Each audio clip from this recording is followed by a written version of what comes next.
So foams are back. So what? That's not to be rude, but a lot of people, especially young people, will likely feel that way, and rightfully so. They have no connection to the shoe, and they may very well just hate the design and the model itself. Can we stop with y'all weren't outside to the people that were likely in grade school or they were little kids when certain shoes came out? Like if you're in your 30s or 40s and constantly screaming to young adults that they weren't outside, this is where the act your age, not your shoe size comes into play. Each generation has a preference of models and brands, and that will differ for everyone. I mean, for this current generation, they have the plastic pandas, they have cooked Air Force Ones, and Jordan 1 high. So like 1 out of 3 isn't bad. Well, 1 out of 3 good choices, that is. The first Foamposite to return with any little bit of notoriety, the 2023 Metallic Red, set to drop on June 16th for $240 taxing US dollars. Wow.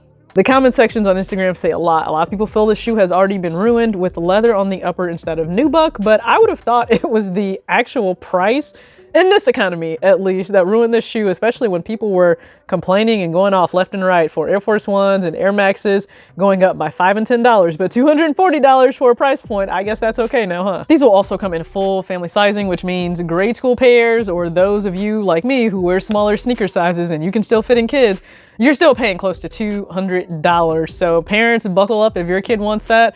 Or ladies, if you would like this shoe and you still wear 7Y, which is an 8.5 in women's. Now, full family sizing, it means, again, the entire family can get them. I will say this though, it's truly the most indestructible shoe. So if you have kids in preschool sizing and they go through every and any pair of shoes, these may actually hold up for them. So maybe give it a try. That's not the pair that has people losing their minds though. No. That is the infamous, culture-defining Galaxy Foamposite 1, set to return in 2024.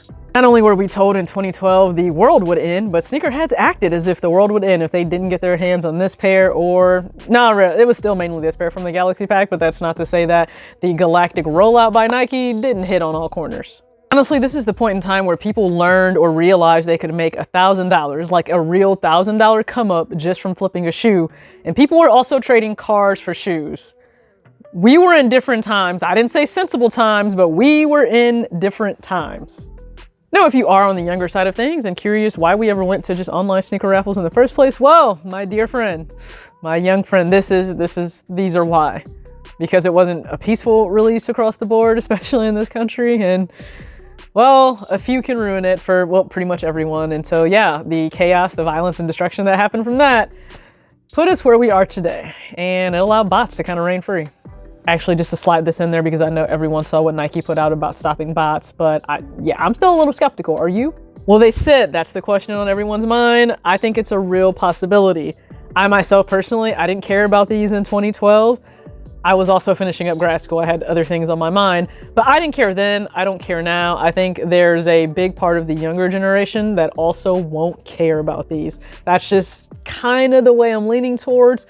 That can also be, well, it should be a good thing, right? It should be, but again, we're still lacking logic when it comes to sneakers. Now, in theory, if people are more like myself and they have no intention of going forward, I mean, think about it. Your style may have drastically changed from being in your 20s to 30s and 40s now, where maybe a Foamposite just doesn't fit, like whatsoever. Maybe it doesn't. Maybe you are more lifestyle and sportswear focused, and that's not what this shoe gives at all.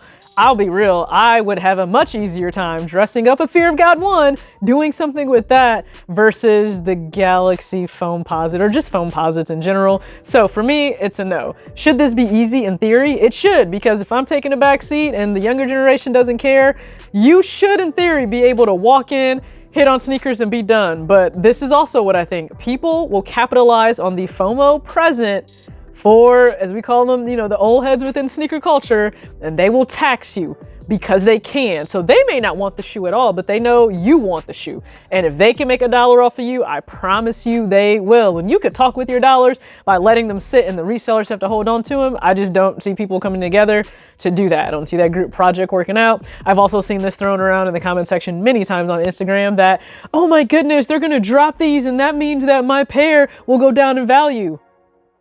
I didn't think that Nike was in the business of caring about the value of a pair that you bought and chose to hold on to for like a decade plus. Like, that's not what they're in the business of. You do know that, right? So do you care about the return of the Foamposite one by Nike, or are you like me and it just really doesn't matter? Go ahead and comment your thoughts below. I appreciate you watching, and be sure to check out my thoughts on if sneaker YouTubers care if you go broke. As always, act your age, not your shoe size. Peace.